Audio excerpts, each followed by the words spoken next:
ಮುಖ್ಯಮಂತ್ರಿ ಕುರ್ಚಿ ಕೈತಪ್ಪಿದ ಹೊತ್ತಲ್ಲಿ ಕೊನೆಗೂ ಮಲ್ಲಿಕಾರ್ಜುನ ಖರ್ಗೆ ಅವರು ಕರ್ನಾಟಕದ ಚೀಫ್ ಮಿನಿಸ್ಟರ್ ಆಗ್ತಾರೆ ಅನ್ನುವುದು ಈಗ ಭಗ್ನವಾದ ಕನಸು. ಕರ್ನಾಟಕದ ದುರಂತವೋ ಅಥವಾ ಡಿ.ಕೆ.ಶಿ ಅವರ ಅದೃಷ್ಟವೋ ಗೊತ್ತಿಲ್ಲ.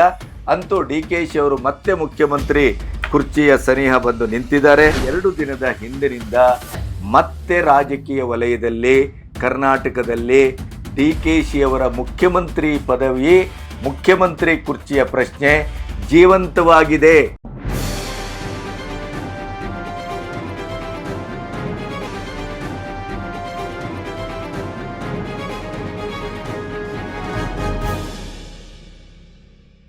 ನಮಸ್ತೆ, ಬಿ ಗಣಪತಿ ನ್ಯೂಸ್ ಚಾನೆಲ್ಗೆ ಸ್ವಾಗತ. ಎಲ್ಲೋ ಒಂದು ಕಡೆ ಕರ್ನಾಟಕದ ಜನತೆ ಭಾವಿಸಿತ್ತು, ರಾಜಕೀಯ ವಿಶ್ಲೇಷಕರು ಕೂಡ ಅದನ್ನ ಅದೇ ರೀತಿಯಲ್ಲಿ ಗಮನಿಸ್ತಾ ಇದ್ರು, ಮಾತಾಡ್ತಾ ಇದ್ರು. ಡಿ.ಕೆ.ಶಿ ಅವರಿಗೆ ಕೊನೆಗೂ ಕೈಗೆ ಬಂದ ತುತ್ತು ಬಾಯಿಗೆ ದಕ್ಕಲಿಲ್ಲ. ಡಿ.ಕೆ.ಶಿ ಅವರ ಸಿಎಂ ಕುರ್ಚಿಯ ಕನಸು ಭಗ್ನವಾಗಿ ಹೋಯಿತೆ. ಮತ್ತೆ ಎಲ್ಲೋ ಒಂದು ಕಡೆ ಡಿ.ಕೆ.ಶಿ ಅವರು ಕೂಡ ಇಲ್ಲ, ನನಗೆ ಸಿಎಂ ಪಟ್ಟದ ಕನಸಿನ ಆಸೆಯನ್ನ ನಾನು ಬಿಟ್ಟಿದ್ದೇನೆ ಅನ್ನುವ ರೀತಿಯಲ್ಲಿ ಆ ಅರ್ಥ ಬರುವ ಹಾಗೆ ಮಾತಾಡಿದ್ದನ್ನು ನಾವು ಗಮನಿಸಿದ್ದೆವು. ಯಾಕೆ ಅಂತಂದ್ರೆ, ಸ್ವತಃ ನಾನು ಮುಖ್ಯಮಂತ್ರಿ ಅಭ್ಯರ್ಥಿ, ನನಗೂ ಕನಸಿದೆ. 5.5 ದಶಕಗಳ ರಾಜಕೀಯದಲ್ಲಿ ಹಲವಾರು ಬಾರಿ ನಾನು ಆ ಕುರ್ಚಿಯ ಸನಿಹಕ್ಕೆ ಹೋಗಿ ನನಗೆ ದ್ರೋಹ ಆಗಿದೆ ಅಥವಾ ಅವಕಾಶ ತಪ್ಪಿದೆ. ಕೇಂದ್ರವೂ ಹೇಳ್ತಾ ಇದೆ, ಹೈಕಮಾಂಡು ಹೇಳ್ತಾ ಇದೆ, ನೀವು ಜನರು ಹೇಳ್ತಾ ಇದ್ದೀರಿ, ಪತ್ರಕರ್ತರು ಹೇಳ್ತಾ ಇದ್ದೀರಿ, ಇಲ್ಲಿಯ ಸ್ಥಳೀಯ ರಾಜಕೀಯ ಮುಖಂಡರು ಹೇಳ್ತಾ ಇದ್ದಾರೆ, ಎಲ್ಲರೂ ಹೇಳ್ತಾ ಇದ್ದಾರೆ ನೀವು ಸಿಎಂ ಆಗಿ.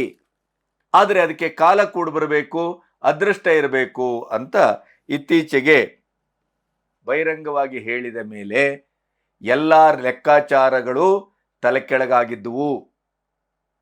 ಡಿ.ಕೆ.ಶಿ ಅವರ ಬರ್ತ್ಡೇ 15ನೇ ತಾರೀಕು ಮೇ, ಅವತ್ತೇ ಅವರ ಪದಗ್ರಹಣ ಆಗತ್ತೆ ಅನ್ನುವ ಮಟ್ಟಕ್ಕೆ ಒಂದು ಸ್ಟ್ರಾಟಜಿ ಬಂದು ನಿಂತದ್ದು ಖರ್ಗೆ ಅವರು ಆಡಿದ ಈ ಮಾತಿನಿಂದ ಸಂಪೂರ್ಣವಾಗಿ ಅದು ಕೊಲ್ಯಾಪ್ಸ್ ಆಯಿತು. ತರ್ಕವೇ ಬದಲಾಯಿತು, ಗಣಿತ ಬದಲಾಯಿತು, ಲೆಕ್ಕಾಚಾರಗಳು ತಲೆ ಕೆಳಗಾದವು. ಸಿದ್ದರಾಮಯ್ಯನ ಗುಂಪು ಒಂದು ರೀತಿಯಲ್ಲಿ ಸಂಭ್ರಮವನ್ನು ಆಚರಿಸಿತು. ಏನಕ್ಕೇನ 70-72 ದಶಕರ ಬೆಂಗಾವಲನ್ನ ಇಟ್ಟುಕೊಂಡು ಕೂಡ ಡಿ.ಕೆ.ಶಿ ಅವರು ದೆಹಲಿಗೆ ತಿರುಗಾಡಿ ಹೈಕಮಾಂಡಿಗೆನೆ ಇನ್ನು ಮುಂದೆ ನಾನು ಯಾವುದೇ ಬೇರೆಯ ಹೆಜ್ಜೆಯನ್ನ ಡಿಸಿಷನ್ ಅನ್ನ ತೆಗೆದುಕೊಳ್ಳದೆ ಇರಬಹುದು, ಆದರೆ ನನ್ನ ಹಿಂದೆ ಇರುವಂತ ಶಾಸಕರನ್ನ ನಾನು ಕಂಟ್ರೋಲ್ ಮಾಡಲಾರೆ. ಪಂಚರಾಜ್ಯದ ಚುನಾವಣೆಯ ನಂತರ ನೀವೊಂದು ನಿರ್ಧಾರವನ್ನ ಪಕ್ಕಾ ತೆಗೆದುಕೊಳ್ಳತಕ್ಕದ್ದು. ಇಲ್ಲಿಯವರೆಗೆ ನೀವು ಹೇಳಿದ್ದನ್ನ ಕೇಳಿದ್ದೇನೆ, ಇನ್ನು ಮುಂದೆ ನಾನು ಹೇಳಿದ್ದನ್ನ ಹೈಕಮಾಂಡ್ ಕೇಳಬೇಕು. ಈ ಹಂತಕ್ಕೆ ಬಂದು ನಿಂತಿತ್ತು. ಆದರೆ ಎಲ್ಲಿ ಖರ್ಗೆಯವರು ಬಹಿರಂಗವಾಗಿ ಮಾತಾಡಿದ್ರೋ ಆವಾಗ ಸಿನಾರಿಯೋ ಬದಲಾಯಿತು. ಆದರೆ ಕಳೆದ 1 ದಿನ 2 ದಿನದ ಹಿಂದಿನಿಂದ ಮತ್ತೆ ರಾಜಕೀಯ ವಲಯದಲ್ಲಿ ಕರ್ನಾಟಕದಲ್ಲಿ ಡಿ.ಕೆ.ಶಿ ಅವರ ಮುಖ್ಯಮಂತ್ರಿ ಪದವಿ, ಮುಖ್ಯಮಂತ್ರಿ ಕುರ್ಚಿಯ ಪ್ರಶ್ನೆ ಜೀವಂತವಾಗಿದೆ. ಆ ಕಾರಣಕ್ಕಾಗಿ ಅವರು ದಂಪತಿಯುಕ್ತವಾಗಿ ಟೆಂಪಲ್ ರನ್ ಮಾಡ್ತಾ ಇದ್ದಾರೆ, ದೇವಸ್ಥಾನದಿಂದ ದೇವಸ್ಥಾನಕ್ಕೆ ಹೋಗ್ತಾ ಇದ್ದಾರೆ, ಯಜ್ಞ ಯಾಗಾದಿಗಳನ್ನ ಮಾಡಿಸ್ತಾ ಇದ್ದಾರೆ ಅನ್ನುವ ಸುದ್ದಿ ಬರ್ತಾ ಇದೆ. ಹಾಗಾದರೆ ಸಿದ್ದರಾಮಯ್ಯನವರ ಗ್ಯಾಂಗಿಂದು ವಿರೋಧ ಇಲ್ಲ, ಡಿ.ಕೆ. ಶಿವಕುಮಾರ್ ಗ್ಯಾಂಗಿನ ವಿರೋಧ ಇಲ್ಲ, ಹೈಕಮಾಂಡಿನ ಒಪ್ಪಿಗೆ ಇದೆ, ಎಲ್ಲರೂ ಆಸೆ ಪಟ್ಟಿದ್ದಾರೆ ನಾನೇ ಮುಖ್ಯಮಂತ್ರಿ ಆಗಬೇಕು ಅನ್ನೋದು ಅಂತ ಹೇಳಿದ ಖರ್ಗೆಯವರಿಗೆ ಸ್ವತಃ ದೆಹಲಿಯಲ್ಲೇ ಒಂದು ದೊಡ್ಡ ಬಾಂಬು ಎಸೆಯಲಾಗಿದೆ, ಆಘಾತ ಆಗಿದೆ. ಮಲ್ಲಿಕಾರ್ಜುನ ಖರ್ಗೆಯವರಿಗೂ ಕೂಡ ಎನಾನಮಿಸ್ಲಿ ಒಂದು ಮುಖ್ಯಮಂತ್ರಿಯ ಕುರ್ಚಿಗೆ ಕೂಡಿಸುವಂತ ಸಾಧ್ಯತೆ ಕಾಂಗ್ರೆಸ್ನಲ್ಲಿ ಹಾಗಾದರೆ ಇಲ್ಲವೇ? ಅವರ ಅನುಭವ, ಪಕ್ಷನಿಷ್ಠೆ, ದುಡಿಮೆ ಯಾವುದಕ್ಕೂ ಹಾಗಾದರೆ ಸರಿಯಾದ ಒಂದು ದಿಕ್ಕಿನ ಬೆಲೆ, ಮೌಲ್ಯ, ಆಯ್ಕೆ ದಕ್ಕಲಿಕ್ಕೆ ಸಾಧ್ಯ ಇಲ್ಲವೇ? ಅಷ್ಟರ ಮಟ್ಟಿಗೆ ಮಲ್ಲಿಕಾರ್ಜುನ ಖರ್ಗೆಯವರಿಗೂ ಈ ವಯಸ್ಸಲ್ಲಿ, ಈ ರಾಜಕೀಯ ಜೀವನದ ಸಂಧ್ಯೆಯಲ್ಲಿ ಇಂಥ ಒಂದು ದುರ್ಭಿಕ್ಷ ಯೋಗವೇ? ಈ ಎಲ್ಲ ಪ್ರಶ್ನೆಗಳೊಟ್ಟಿಗೆ ನಿಮ್ಮನ್ನ ಎದುರಾಗಿದ್ದೇನೆ, ನಿಮ್ಮೊಟ್ಟಿಗೆ ಚರ್ಚೆ ಮಾಡಬೇಕು. ಇಲ್ಲಿಯವರೆಗೆ ನನ್ನ ಚಾನೆಲ್ ಅನ್ನು ಸಬ್ಸ್ಕ್ರೈಬ್ ಮಾಡದೇ ಇದ್ದರೆ ಸಬ್ಸ್ಕ್ರೈಬ್ ಮಾಡಿ ಮತ್ತು ಸ್ವತಂತ್ರ ಪತ್ರಿಕೋದ್ಯಮಕ್ಕೆ ಬೆಂಗಾವಲಾಗಿ. ಇದು ಈಗ ಬರ್ತಾ ಇರುವಂತ ಬ್ರೇಕಿಂಗ್ ನ್ಯೂಸ್. ಈಗ ದೆಹಲಿಯಿಂದ ಬರ್ತಾ ಇರುವಂತ ತಾಜಾ ನ್ಯೂಸ್ ಇದು. ಒಂದು ಲೆಕ್ಕಾಚಾರ ಬಹುತೇಕವಾಗಿ ಸಿದ್ಧವಾಗಿತ್ತು. ಕೇರಳದ ಮುಖ್ಯಮಂತ್ರಿ ಪದವಿ ವೇಣುಗೋಪಾಲಿಗೋ ಅಥವಾ ಸತೀಶನ್ಗೋ, ಅಲ್ಲಿ ಅದು ವೇಣುಗೋಪಾಲ್ ಅಲ್ಲ, ಅಲ್ಲಿ ಜನನಾಯಕನಿಗೆ ದಕ್ಕಬೇಕು ಅಂತ ಆಯ್ತು. ಪದಗ್ರಹಣವೂ ಆಯ್ತು. ವೇಣುಗೋಪಾಲ್ ಅವರಿಗೆ ನಿರಾಸೆಯೂ ಆಯ್ತು. AICC ಅಧ್ಯಕ್ಷ ಪದವಿಯನ್ನ ನಿಮಗೆ ಮೀಸಲಿಡುತ್ತೇವೆ ಅನ್ನುವ ಆಶ್ವಾಸನೆಯಲ್ಲಿ, ಯಾಕೆಂದ್ರೆ ಇನ್ನೊಂದು 2-3 ತಿಂಗಳಲ್ಲಿ ಮಲ್ಲಿಕಾರ್ಜುನ್ ಖರ್ಗೆ ಅವರು ಆ ಪದವಿಯಿಂದ ಇಳಿತಾರೆ. ಆವಾಗ ವೇಣುಗೋಪಾಲ್ರನ್ನೇ ಅಲ್ಲಿಗೆ ಪ್ರತಿಷ್ಠಾಪನೆ ಮಾಡುವುದು ಅನ್ನುವಂಥ ಒಂದು ವಿಶ್ವಾಸವನ್ನ, ಆಸೆಯನ್ನ ತೋರಿಸುವ ಮೂಲಕ ಮುಖ್ಯಮಂತ್ರಿ ಪದವಿ ಕೇರಳದ ಕುರ್ಚಿಯಿಂದ ಅವರನ್ನ ಹಿಂದೆ ಸರಿಸಲಾಯಿತು. ಪ್ರಿಯಾಂಕಾ ವಾದ್ರಾ ಅವರ ಮಾತಿಗೆನೆ ಕೊನೆಗೂ ಬೆಲೆ ಬಂತು. ಕಾಂಗ್ರೆಸ್ಸು ಒಡೆದು ಹೋಗುವಂತ ಕೊನೆಯ ಮೆಟ್ಟಿಲಲ್ಲಿ ಕಾಂಗ್ರೆಸ್ಸು ಕೊನೆಗೂ ಜನಾದರಕ್ಕೆ, ಜನಬೆಂಬಲಕ್ಕೆ, ಕಾರ್ಯಕರ್ತರ ಬೆಂಬಲಕ್ಕೆ ಮತ್ತು ಪಕ್ಷದ ದುಡಿಮೆ ಮಾಡದಂಥ ವ್ಯಕ್ತಿಗೆ ಅಲ್ಲಿ ಕುರ್ಚಿ ಕೊಡುವಂತ ಕೆಲಸ ಮಾಡಿತ್ತು. ಆದರೆ ಇಲ್ಲಿ DKಶಿ ಅವರ ಶ್ರಮಕ್ಕೆ ಕೂಲಿ ದಕ್ಕದೇನೆ 3 ವರ್ಷ ಕಳೆದಿದೆ. ಈಗ ಆಸೆ ಚಿಗುರ್ತಾ ಇದೆ. ಯಾಕೆ? ಖರ್ಗೆ ಅವರಿಗೆ ಏನಾಯ್ತು ಹಾಗಾದರೆ? ಕಳೆದ 2 ದಿನದ ಹಿಂದೆ ನಡೆದಂತ ಬೆಳವಣಿಗೆಯಲ್ಲಿ ಖರ್ಗೆ ಅವರು ಸೋನಿಯಾ ಗಾಂಧಿ ಅವರನ್ನು ಭೇಟಿಯಾಗ್ತಾರೆ. ಭೇಟಿಯಾದಾಗ ಹೀಗಿಗೆ ಇದೆ. DK ಶಿವಕುಮಾರ್ ಅವರನ್ನ ಮಾಡಿದರೆ ಸಿದ್ದರಾಮಯ್ಯನವರು ಸಿಡಿದೋಗ್ತಾರೆ, ಅವರ ಗುಂಪು ಏನೂ ಯಾವ ಡಿಶನ್ನು ತೆಗೆದುಕೋಬಹುದು. ಈಗ ಮುಂದೆ ಬರುವಂತ 2028ರ ಚುನಾವಣೆಗೆ ನಾವೆಲ್ಲ ಸಿದ್ಧತೆಗಳನ್ನು ಮಾಡ್ಕೋಬೇಕು. SIR ಬೇರೆ ಆಗ್ತಾ ಇದೆ, 84 ಲಕ್ಷ ಮತ ಡಿಲೀಟ್ ಆಗ್ತಾ ಇದೆ, ನಮ್ಮ ವೋಟ್ ಬ್ಯಾಂಕಿಗೆ ಅದು ಹೊಡೆತ ಬೀಳ್ತಾ ಇದೆ. ಕಂಡ ಚುನಾವಣೆಯಲ್ಲಿ BJP ಜೈಬೇರಿಯನ್ನ ಬಾರಿಸ್ತಾ ಇದೆ.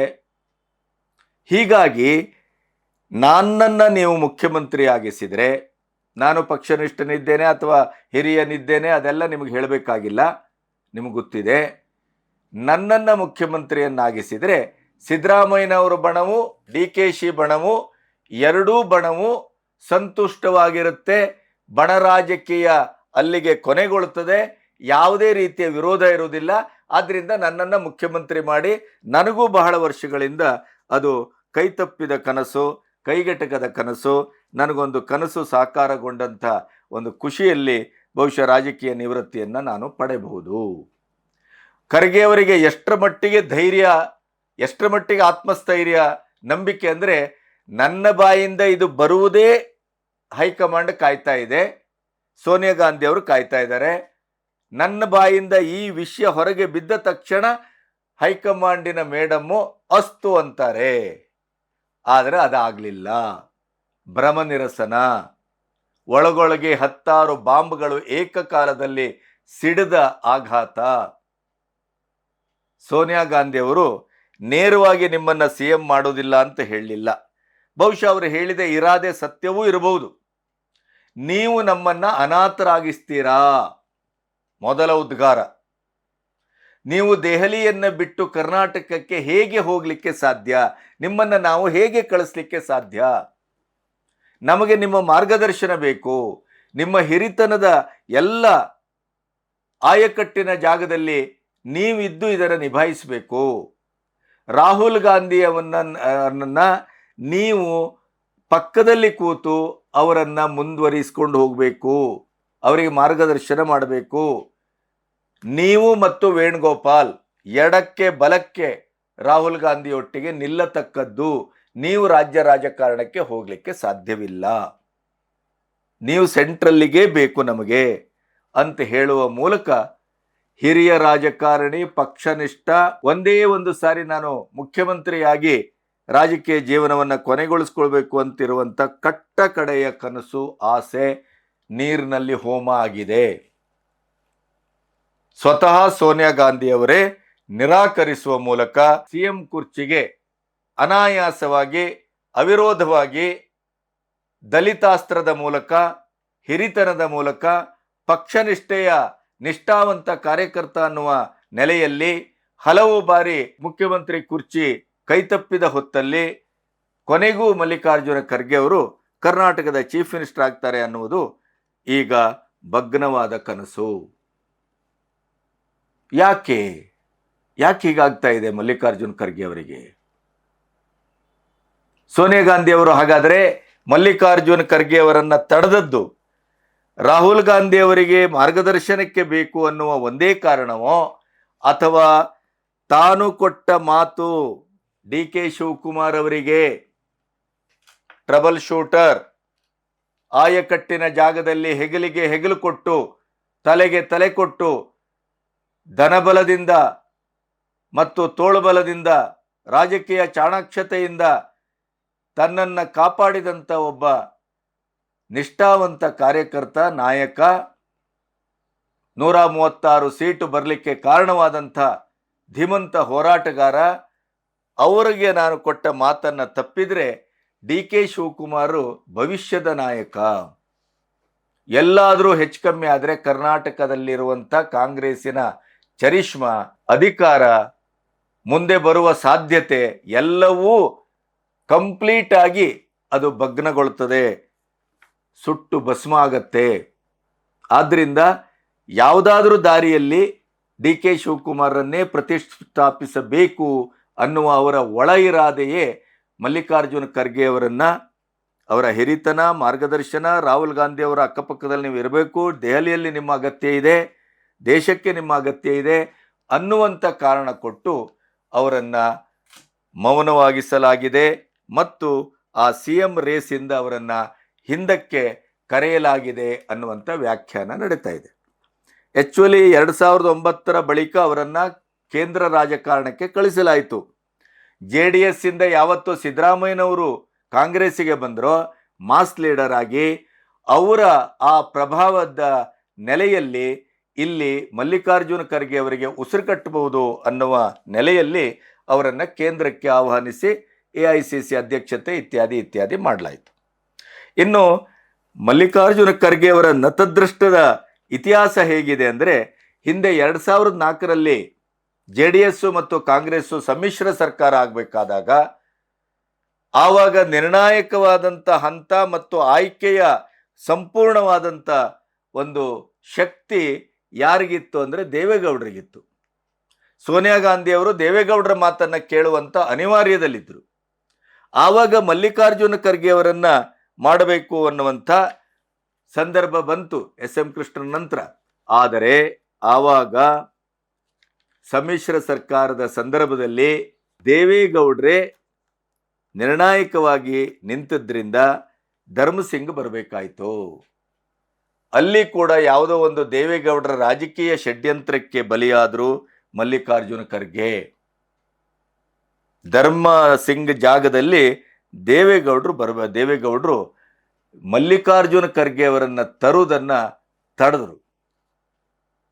ಹಾಗಾಗಿ ಮಲ್ಲಿಕಾರ್ಜುನ ಖರ್ಗೆ ಅವರಿಗೆ ಒಂದು ರೀತಿಯ ನಿರಂತರವಾಗಿ ಶನಿ ಕಾಟ. ಅವರಿಗೆ ಕೈಗೆ ಬಂದ ತುತ್ತು ಬಾಯಿಗೆಲ್ಲದೆ ಇದ್ದಂಥ ಪರಿಸ್ಥಿತಿ. ಅವರ ಸಮಕಾಲೀನರು ಬಹುತೇಕ ಎಲ್ಲರೂ ಚೀಫ್ ಮಿನಿಸ್ಟರ್ ಆದರು, ಮಲ್ಲಿಕಾರ್ಜುನ ಖರ್ಗೆ ಆಗಿಲ್ಲ. ಮಲ್ಲಿಕಾರ್ಜುನ ಖರ್ಗೆ ಅವರಿಗೆ ಆಗುವ ಎಲ್ಲ ಸಾಧ್ಯತೆ ಇತ್ತು, ಈಗಲೂ ನಿಸ್ಸಂಶಯವಾಗಿ ಆಗತ್ತೆ. ಯಾಕೆಂದರೆ ಎಲ್ಲೋ ಒಂದು ಕಡೆ ಡಿ ಕೆ ಶಿವಕುಮಾರ್ ಹಿಂದೆ ಸರಿದಿದ್ರು. ಆಯಿತು ಸರ್, ನೀವು ಮುಖ್ಯಮಂತ್ರಿ ಆಗ್ತೀರಿ ಅಂತಾದರೆ ನಾನಾಗಲಿ ನನ್ನ ಬಡ ಆಗಲಿ ನಮ್ಮ ವಿರೋಧವೇ ಇಲ್ಲ, ದಯವಿಟ್ಟು ನೀವೇ ಬನ್ನಿ, ನನಗೆ ಆಗದೇ ಇದ್ರೂ ಚಿಂತೆ ಇಲ್ಲ ಅನ್ನುವ ಮಾತನ್ನು ಡಿ ಕೆ ಶಿವಕುಮಾರ್ ಸ್ವತಃ ಖರ್ಗೆ ಅವರಿಗೆ ಬಹಳ ಕಾಲದಿಂದನೇ ಹೇಳಿದರು. ಇನ್ನು ಖರ್ಗೆ ಅವರು ಬರ್ತಾರೆ ಅಂತ ಅಂದಾಗ ಸಿದ್ದರಾಮಯ್ಯನ ಬಣ ಆಗ್ಬೋದು, ಸಿದ್ದರಾಮಯ್ಯನವರಾಗ್ಬೋದು, ಅದನ್ನು ವಿರೋಧಿಸುವ ಪ್ರಶ್ನೆಯೂ ಸಾಧ್ಯತೆಗಳಿರಲಿಲ್ಲ. ಈ ಬಣ ರಾಜಕೀಯಕ್ಕೆ ಒಂದು ಸರಿಯಾದ ತೇಪೆ ಹಾಕಲಿಕ್ಕೆ ಇವರು ಒಳ್ಳೆಯ ಒಂದು ವಸ್ತುವಾಗಿ ಗಮ್ಮಾಗಿ ಕರ್ನಾಟಕಕ್ಕೆ ಸಲ್ತಾ ಇದ್ದರು. ಅನುಭವಿ ರಾಜಕಾರಣಿ, ಹಿರಿಯ ರಾಜಕಾರಣಿ, ಕರ್ನಾಟಕದ ರಾಜಕಾರಣದ ಎಲ್ಲ ಮರ್ಮವನ್ನು ಅರಿತವರು. ಹಾಗಾಗಿ ಅವರು ಮುಖ್ಯಮಂತ್ರಿ ಆಗೋದು ಅದು ಕರ್ನಾಟಕಕ್ಕೆ ಒಂದು ಘನತೆಯ ಪ್ರಶ್ನೆಯೇ ಆಗಬಹುದು ಅನ್ನೋದು ಸಾರ್ವಜನಿಕರ ಅಭಿಪ್ರಾಯ ಕೂಡ. ಆದರೆ ಈ ಎಲ್ಲ ಸಾಧ್ಯತೆ ಇದ್ದು ಹೈಕಮಾಂಡಿನ ಆಶೀರ್ವಾದ, ಒಪ್ಪಿಗೆ ದಕ್ಕದೇ ಹೋಯ್ತಲ್ಲ ಅನ್ನೋದು ಈ ಹೊತ್ತಿನ ಬಹಳ ದೊಡ್ಡ ಸುದ್ದಿ. ರಾಜಕೀಯ ತಲ್ಲಣ, ಮತ್ತೆ ಡಿ ಕೆ ಶಿವಕುಮಾರ್ ಸಿದ್ದು ಬಣದ ಬಣ ರಾಜಕೀಯ 3 ವರ್ಷದ ಈ ಸಾಧನಾ ಸಮಾವೇಶದ ಹೊತ್ತಿನಲ್ಲೇ ಚಿಗುರೊಡೆತಾ ಇರುವಂಥದ್ದು ಕರ್ನಾಟಕದ ದುರಂತವೋ ಅಥವಾ ಡಿ ಕೆ ಶಿ ಅವರ ಅದೃಷ್ಟವೋ ಗೊತ್ತಿಲ್ಲ. ಅಂತೂ ಡಿ ಕೆ ಶಿ ಅವರು ಮತ್ತೆ ಮುಖ್ಯಮಂತ್ರಿ ಕುರ್ಚಿಯ ಸನಿಹ ಬಂದು ನಿಂತಿದ್ದಾರೆ. ಆಶಾವಾದ ಚಿಗುರಿದೆ. ಅವರು ದೇವಸ್ಥಾನಕ್ಕೆ ಹೋಗಿ ಪ್ರಾರ್ಥನೆ ಮಾಡ್ತಾ ಇದ್ದಾರೆ. ಪ್ರಯತ್ನ ಕೈ ಕೊಡಬಹುದು, ಪ್ರಾರ್ಥನೆ ಕೈ ಕೊಡುವುದಿಲ್ಲ, ಪ್ರಾರ್ಥನೆ ಫಲಿಸುತ್ತದೆ ಅನ್ನುವ ನಂಬಿಕೆ ಇದೆಯಲ್ಲ, ಅದು ಮತ್ತೆ ಈಗ ಚಾಲ್ತಿಗೆ ಬಂದಿದೆ, ಚರ್ಚೆಗೆ ಬಂದಿದೆ. ಡಿ ಕೆ ಶಿವಕುಮಾರ್ ಮುಖ್ಯಮಂತ್ರಿ ಆಗ್ತಾರಾ? ನಮಸ್ತೆ.